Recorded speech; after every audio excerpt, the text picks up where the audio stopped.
କଟକରୁ ଅପହରଣ, ଭୁବନେଶ୍ୱରରୁ ଉଦ୍ଧାର। ବୀମା କମ୍ପାନୀ ଏଜେଣ୍ଟ ଭାବେ ଜାଲିଆତି କରୁଥିଲେ।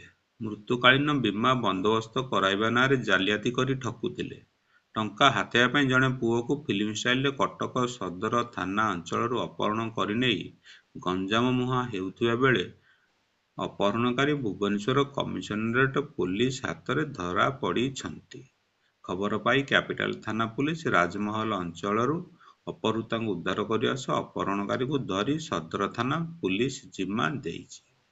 ଏହି ଅପହରଣ ମାମଲାରେ ସଦର ଥାନା ପୁଲିସ 2 ଜଣ ଅଭିଯୁକ୍ତକୁ ଗିରଫ କରିଛି।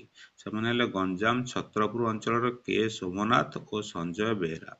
ଅପହରଣରେ ବ୍ୟବହୃତ କାର ପୁଲିସ ଜବତ କରିଛି।